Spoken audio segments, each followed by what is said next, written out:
to that. So hello, everybody, and welcome to our broadcast for Earth Day. And you just watched Bill Pekny, and we'll make sure that the video is available. My goodness, it was an awesome day with so much detail and such great slides. So you really want to catch that broadcast, watch that video. It's going to go live on Facebook, Instagram, everywhere with social media, and we want you to comment and be a part of Earth Day and tell us what you think about it. So happy Earth Day to all of us that share a planet. That is something university, we're always trying to unite everyone in the world, but that is something we share as a planet. We all share the Earth. So that's something that everybody on this earth shares. And so we celebrate birthdays, anniversaries, and we need to celebrate Earth Day. So how do we get social for Earth Day? And I promise I'll go quick with these slides, but please write us a comment since this is going to go live. So Earth Day has been celebrated since 1970. Staring at the menu with my, what should I order? Wait a minute, who's on? Everybody's muted. So where's the sound coming from? I don't know. All right, don't worry about it. We'll just keep moving.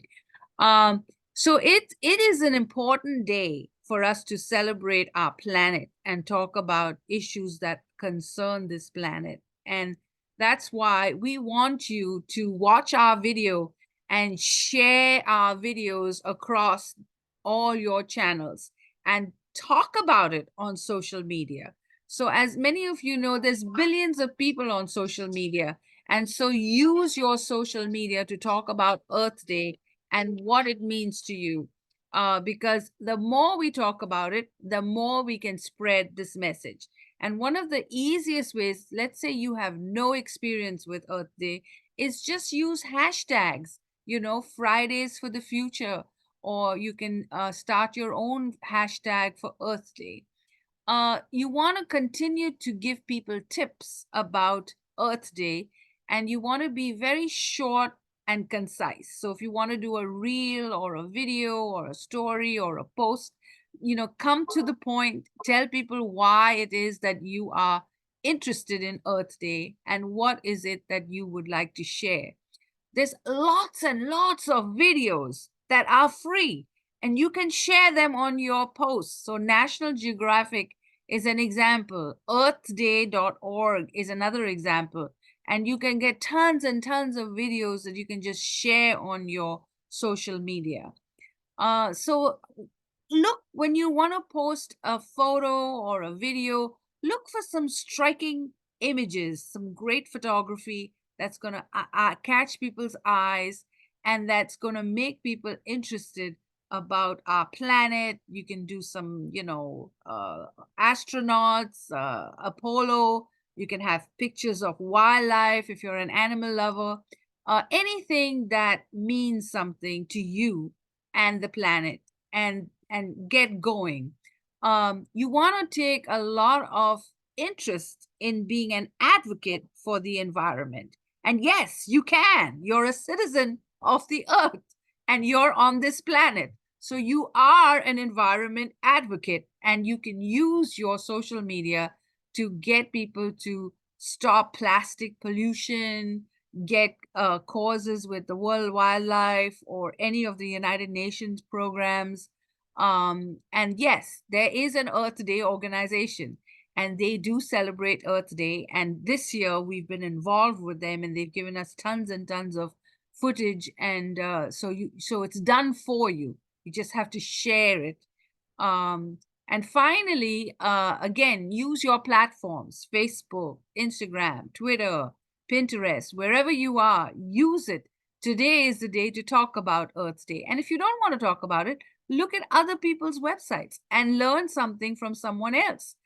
So Sierra Club, 360.org, the National Conservatory, the Green Space, Surf Rider Foundation, Earth Justice, National Urban Society, and keep engaging with groups that are knowledgeable, as Bill said in his presentation. accurate information is needed.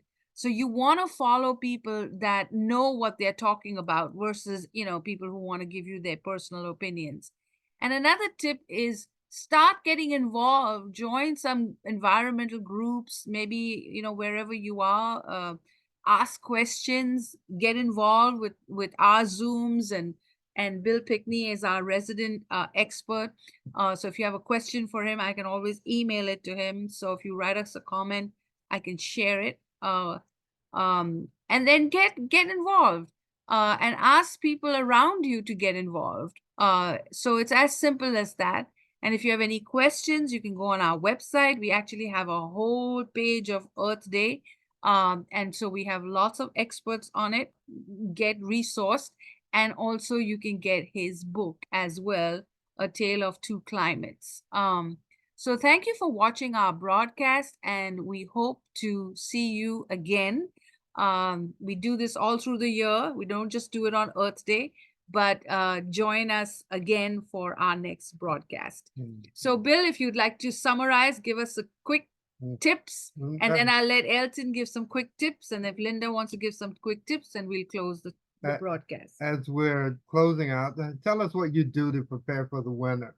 Bill, if there's certain principles that would help us. I make sure I've got warm coat and layers and warm gloves. I hate it when my fingers get cold. Okay. As you, a skier, would well know.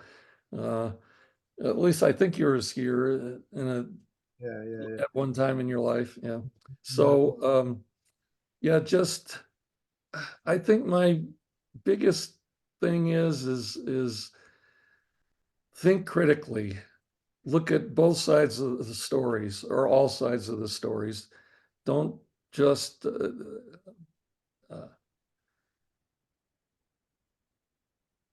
go to one side because you're familiar with that. And be well. There is no climate crisis when you look at the whole story, in my perspective. And I urge any and all of you to go look at both sides of the story and decide for yourself. Okay. I have one quick example that I could give you of what I mean by that. You want to hear it, or? Yeah, please. Okay. You hear all the time about warmest day ever, warmest week ever, right? Warmest ever.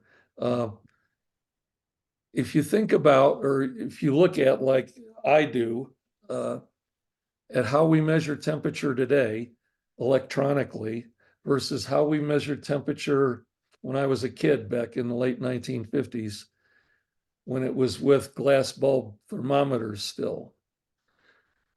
We don't use, we still use glass bulb thermometers for medical purposes, but the way we measure temperature today is electronically. And the difference when you compare a glass bulb temperature measurement to an electronic temperature measurement, about 4 degrees hotter than the glass bulb days. So when people keep saying it's warmer than it's ever been, well, a part of that is due to the difference in the instruments we use to measure temperature. Another thing that's different today than it was back then is that, where was I going with this? Where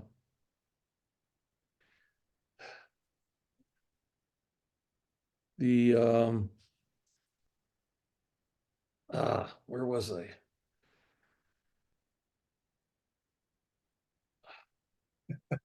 This is terrible. It's okay. It's okay. I'm so embarrassed. It shouldn't be. You shouldn't be. It's just the way we measure temperature.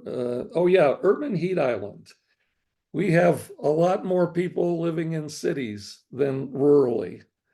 When they put temperature, when the Weather Bureau, now known as NOAA, was putting weather stations out in the field, their requirement is that they be in a grassy area 100 feet around, all the way around, with no concrete or asphalt, but now we see these temperature measurements being taken alongside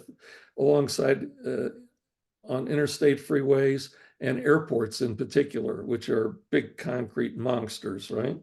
Mhm. That, so think about when it snows. It snows in North Carolina, doesn't it? Yeah, sometimes, not Okay. very rarely. About when the Very snow rare. is first falling, it falls on the grass and the concrete patio or sidewalk by your house is still just wet, right? That's Mhm. because the concrete retains heat.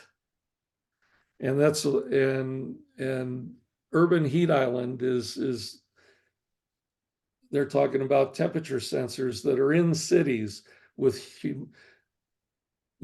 many sources of heat, uh, including the concrete that stays warm at night and the asphalt that stays warm at night. That also increases the temperature over what it used to be before we had freeways and were not as centralized in the New York cities and the Los Angeleses and the Chicagos of the world. So anyhow, that's why that's another reason why we tend to, I guess the point I was trying to make, said shortly, is you got to be careful not to compare apples to oranges. Mhm. Apples being electronic thermometers to oranges being glass bulb thermometers with mercury or alcohol or whatever they've got in them these days. So you got to make sure to compare apples to apples. Mhm. So That's true. And getting the right information at the right time is also important. Yeah. It's also good to be completely clear on where your food sources come from and Mhm. eating great foods. I mean, even no matter what time of year it is, it's even if you're eating good, ground source foods in the wintertime, where they come from and the benefits of them and because I mean you got to keep the body in order. Got to keep the body in order. You got to eat right, and you got to well. Absolutely. So Yeah. big deal. Well said. Again, you've got to be careful of what you're reading, Mhm. deciding what you're going to eat. Yeah, yeah, Yeah. Yeah. yeah. Because the body was designed to last. It Yeah. is. And so, how do you help it sustain it so that Yep. we're strong? We're strong. Yep. Very And like good. like that one lady said too, you got to be careful of the water you're drinking too. Yeah, Although I am a firm believer that the water authorities keep an eye on that closely, and when water gets polluted, you know about it right away. yeah, Yeah. That's right. Mhm. Yeah, that's true. So, all right. So you're watching Discover Bright Side. We're talking to Bill Pekny, atmospheric scientist, author of A Tale of Two Climates, one real and one imaginary. So which one is real for you? Answer that question for us.